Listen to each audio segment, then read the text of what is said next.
আমরা সবাই কোলাহলপূর্ণ এই জীবনের উপর বিরক্ত হয়ে এমন কিছু জায়গার সন্ধান করি যেখানে শব্দ বলতে কেবল পাখির গান কিংবা জলের থই থই আওয়াজ থাকবে, যেখানে বাতাসে বইবে ফুলের সুবাস এবং আকাশে রঙিন আভাস।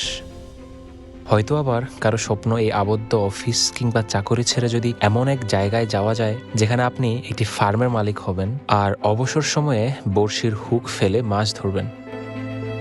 হ্যাঁ, আজকে ইউরোপের ঠিক এমনই একটি গ্রাম নিয়ে জানব যেখানে আধুনিকতা এবং ঐতিহ্য একসাথে মিশে একাকার, যেখানের বাসিন্দারা দুনিয়াকে দেখিয়ে দেয় সাধারণভাবেও অসাধারণ জীবনযাপন করা যায়। এই গ্রাম শিখায় যে কৃষিকাজ কিংবা মৎস্য চাষ করে তাদের ঐতিহ্যকে ধরে এবং পরিবেশের ভারসাম্য বজায় রেখে একটি আধুনিক জীবন পরিচালনা সম্ভব। চলুন ঘুরে আসি নেদারল্যান্ডসের অনন্য অসাধারণ ঐতিহ্যবাহী গ্রাম মার্কেনে।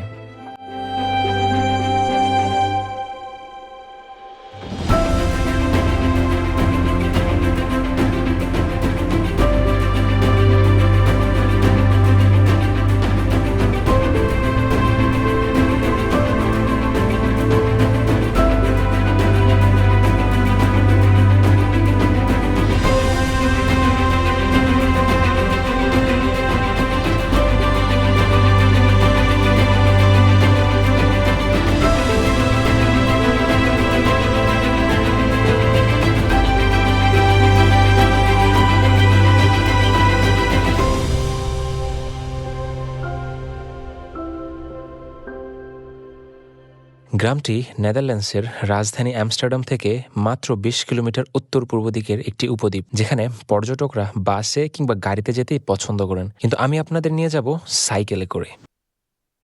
এখান থেকে আনুমানিক ১ ঘন্টা সাইকেল চালিয়ে আমি এই গ্রামটাতে যাব। যাওয়ার পথে আমাকে অসাধারণ কিছু কান্ট্রি সাইড ভিউ প্লাস অসম্ভব সুন্দর কিছু রাস্তা অতিক্রম করতে হবে, যেগুলো আমি আপনাদেরকে দেখাবো। আমার পাশে যদি দেখেন একটা লেক, সাথে পুরোটাই ফার্মল্যান্ড, এটা রাজহাঁসও দেখা যাচ্ছে। ঠিক এরকম ১ ঘন্টা যেতে যেতে যা কিছু দেখা যায় সব আপনাদেরকে দেখাবো।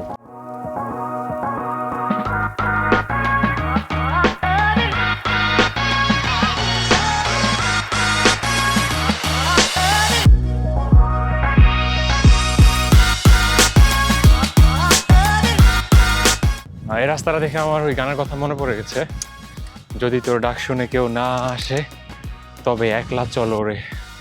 ঠিক একলা চলার মতোই একটা রাস্তা, পাশে ফার্মল্যান্ড, এই পাশে ফার্মল্যান্ড, ছোট্ট চিকন করে দুইটা খাল কাটা, অ্যান্ড আপনি আপনার মন মতো করে একলা চলতে পারবেন। এই রাস্তার কোনো শেষ নাই, শুধু আপনি যতটুকু মন চাই তত দূর পর্যন্ত আপনি যেতে পারবেন। সামনে একটা গ্রাম দেখা যাচ্ছে এবং এই গ্রামকে অতিক্রম করে আবার সেম রাস্তাটা। ওই যে গ্রামটা দেখা যাচ্ছে ওইটা মার্কেন, যদি একসময় একটা দ্বীপ ছিল, বাট এখন এটা বেড়িবাঁধের মধ্যে দিয়ে এটা মূল ভূমির সাথে মিলে যায়, যার কারণে এটার এখন আর দ্বীপ নাই। প্রত্যন্ত কিছু গ্রাম এবং আর অসম্ভব সুন্দর রাস্তা অতিক্রম করে আমরা পৌঁছে যাই মার্কেনে। এজন্য একটি গ্রাম কোনো এক চিত্রশিল্পী তার মন মতো করে এঁকে দিয়েছে। প্রতিটা ঘর, গাছপালা, খাল, গৃহপালিত পশু এবং কৃষি জমি, সাথেই সমুদ্রের উপর আপছে পড়া নীল আকাশের আলো যেন রং তুলির নিখুঁত আর্ট।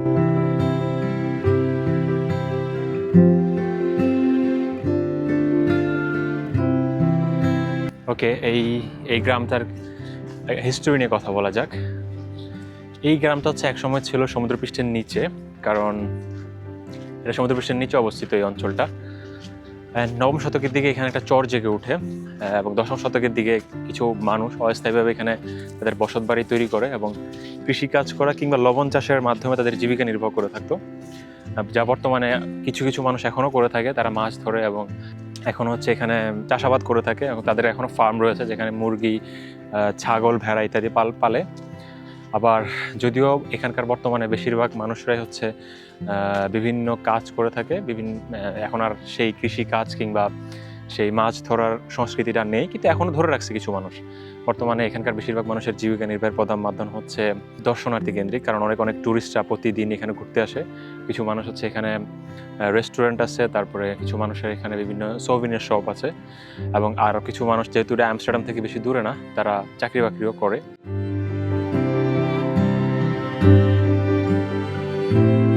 1300 শতকের দিকে কিছু ফিরিশিয়ান মনক এই দ্বীপটি কিনে বসতি স্থাপন করেন, যাদের জীবনযাপনের মাধ্যম ছিল কৃষিকাজ, মৎস্য আহরণ এবং সমুদ্রের পানি থেকে লবণ চাষ।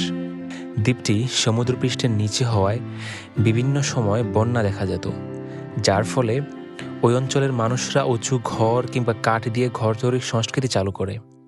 আপনি যদি দেখেন আমার পিছনের ঘরগুলো, এখানকার সবগুলা ঘরেই কিন্তু কাঠের তৈরি। নিচে কিছুটা অংশ পর্যন্ত তারা ইটের একটা বেস দেওয়া এবং এরপরে পুরোটাই হচ্ছে কাঠ দিয়ে তৈরি করা। তার মানে হচ্ছে তারা কতটা পরিবেশ বান্ধবভাবে জীবনযাপন পরিচালনা পছন্দ করে সেটা এই ঘরটাকে দেখলেই বোঝা যায়।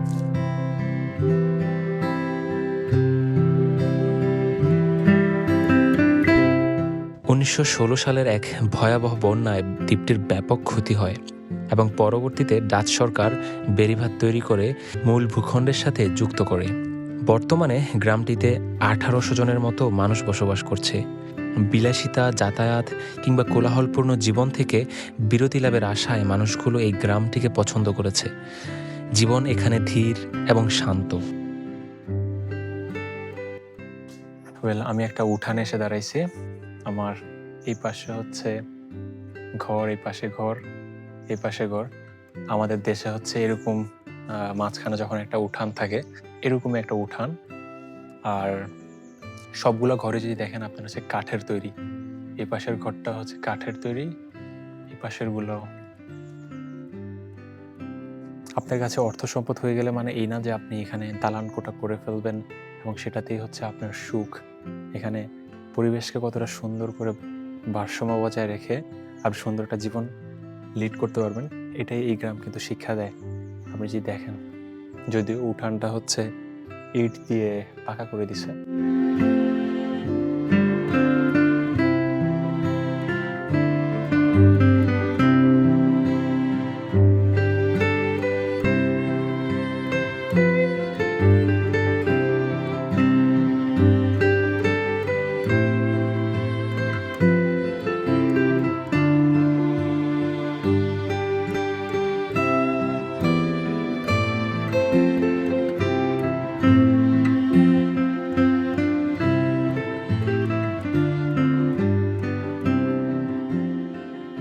আচ্ছা, গ্রামটা মূলত হচ্ছে এই জায়গায় শেষ হয়ে গেছে। আর এটা যেহেতু একটা দ্বীপ ছিল এক সময়, এটার এক পাশে হচ্ছে সাউথ সি, যেটাতে ডাচরা বলা হচ্ছে জাউদের জি।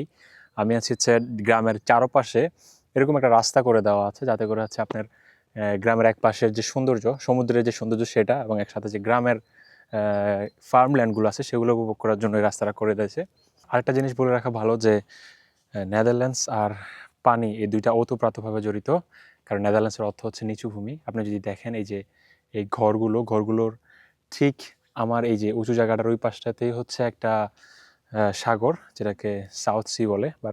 কিন্তু তারপরও তারা এখানে একটা ছোট্ট ক্যানাল করে রাখছে, যাতে করে হচ্ছে পানি চলাচল খুব সুন্দর করে পানি চলাচল করা যায়। যদি কখনো সাগরের ঢেউ বেড়ে যায় এবং কোনো একটা সুনামি বা জলোচ্ছ্বাস হয়, তখন যাতে করে তাদের বাড়িঘর না ডুবে যায়, এবং এই ক্যানেলগুলোর মধ্যে দিয়ে হচ্ছে পানি যাতে সুন্দর করে বয়ে চলে যায়, সেই পানি ব্যবস্থাপনার জন্যই এই ক্যানেলগুলো করে দেওয়া আছে। সো এটা একটা ডাচ টিপিক্যাল জিনিস। দেখেন পাশে হচ্ছে কিছু বোটও রাখা আছে, যদিও এগুলো মনে হয় না যে ব্যবহার করে। ইন কেস যদি পানি বেড়ে যায় এই অঞ্চলটাতে, তখন হচ্ছে তারা এই বোটগুলো ব্যবহার করে বলে আমার মনে হয়। কিছু কায়াকও রাখা আছে, যদি দেখেন কিছু কায়াকও রাখা আছে। অ্যান্ড বাড়ির ঠিক সামনেই হচ্ছে লম্বা করে হচ্ছে ক্যানেল দেওয়া, আর প্রত্যেকটা বাড়ির সামনে শুধু একটা কাঠের ব্রিজ দেওয়া। প্রত্যেকটা বাড়ির সামনে কাঠের ব্রিজ দেওয়া।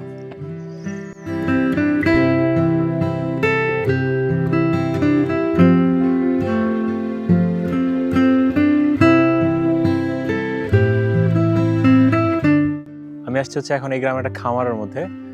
এটা হচ্ছে একটা ভেড়ার খামার। আমার পিছনে যদি দেখেন কতগুলো ভেড়া, আর ভেড়ার খামারটা এত বেশি সুন্দর। দেখেন এক পাশে হচ্ছে সাগর, এই পাশটাতে হচ্ছে সাগর, আর ঠিক লম্বা জায়গার মধ্যে হচ্ছে ভেড়ার খামারটা। আর যে এই পাশটাতে হচ্ছে সাগরের এক পাশ, এই পাশটাতে একটা সাগর, আবার লম্বা হচ্ছে একটা রাস্তার মতো করে গেছে, এবং ওইখানে হচ্ছে একটা খামার করে রাখছে। আমি আমার লাইফে এরকম ইউনিক কোনো খামার দেখি নাই কখনো, যেখানে এক পাশে হচ্ছে আপনার সাগর, এই পাশটাতেও সাগর, আবার এখানে আবার ভেড়া পালে রাখছে। ভেড়াগুলো যদি একটু ওইদিকে নেমে যায় তাহলে সাগরে পড়ে যাওয়ার সম্ভাবনা আছে, এদিক দিয়ে চলে গেলেও সাগরে পড়ে যাওয়ার সম্ভাবনা আছে। বাই দ্য ওয়ে, এই গ্রামের আরেকটা আকর্ষণীয় বিষয় হচ্ছে এই ব্রিজগুলা। প্রায় প্রত্যেকটা ক্যানেলের উপরে এরকম একটা একটা করে ব্রিজ আছে। আর এই যে পাশে যদি দেখেন, এই যে ক্যানেল হচ্ছে ছোট্ট একটা খাল, বাট ব্রিজগুলো হচ্ছে ফোল্ডেবল। আমার পাশে যদি দেখেন, এই যে এই পাশটাতে এই যে শিকল আছে, শিকল দিয়ে হচ্ছে এই জায়গায় বাঁধা। যখনই কোনো একটা ছোট নৌকা বা কোনো কিছু এই ব্রিজের এই জায়গাটা দিয়ে ক্রস করে, তখন ওই ব্রিজটাকে তারা উঠায় নেয়, উঠায়া তখন নৌকা বা কোনো কিছু একটা পার করে হচ্ছে ওই পাশ দিয়ে, আমার ওই পাশ দিয়ে হচ্ছে ওদিকে যায়। বাট সবগুলো ব্রিজ হচ্ছে আবার এখানে তারা হচ্ছে ফোল্ড করে নিতে পারে, মানে উঠায় নিতে পারে। উঠে আবার যখন শিপগুলা বা কোনো একটা নৌকা এখান দিয়ে ক্রস করে চলে যায়, তখন আবার ব্রিজের জায়গায় ফেলে দেয়। এটা যে পুরোটা একটা ট্র্যাডিশনাল কালচারাল ভিলেজ, সেটা আপনি এই গ্রামে না আসলে আপনি কখনোই বুঝতে পারবেন না। দেখেন, আমাদের দেশে যেরকম হারিকেন ব্যবহার হয়, তার মানে এখানে একটা হারিকেন আছে। হারিকেনটা অনেকটা স্টাইলিশ মনে হয়, এখানে এখনো রেখে দিছে। তার মানে এটা বোঝাতে চাইতেছে যে কিছু সময় আগেও, মানে 100-200 বছর আগেও এখানে হারিকেন ব্যবহার করা হতো। তারপরে হচ্ছে এই যে একটা হাঁসকে ওরা সাজায় রাখছে।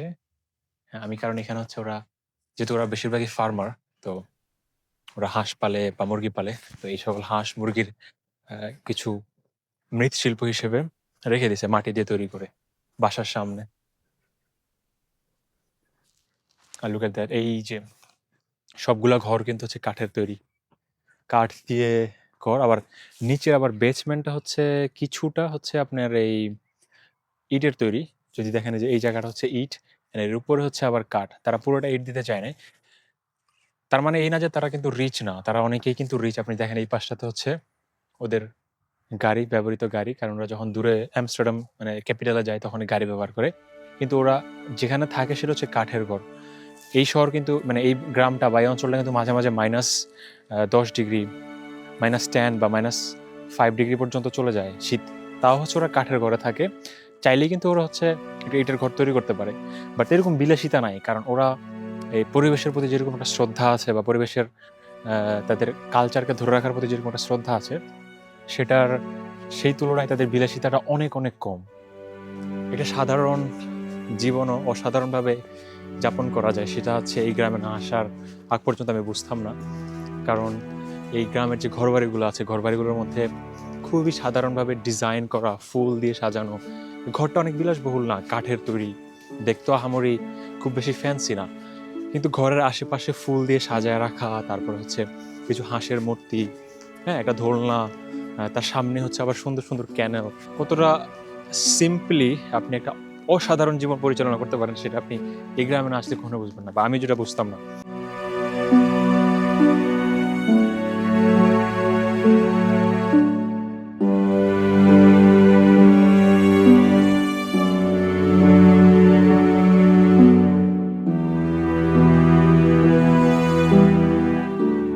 এই মার্কেন আমাদের শিখায় যে জীবনযাপনে বিলাসবহুল বাড়ি কিংবা পরিবেশ বিনষ্টকারী বিলাসবহুল গাড়ি প্রয়োজন হয় না। আপনি সুন্দর একটি কাঠের ঘর বানিয়েও পরিবেশের ভারসাম্য রক্ষা করেও আপনি জীবন পরিচালনা করতে পারেন। আমার আশেপাশে সকল কিছুই কাঠ দিয়ে তৈরি। এই ব্রিজ, এই ঘর, তাদের গৃহপালিত পশু পাখিদের জন্য ঘর। তারা পরিবেশকে এতটাই ভালোবাসে যে তারা চায় না পরিবেশ নষ্ট হোক, এমনকি পরিবেশ কোনোভাবে দূষিত হোক।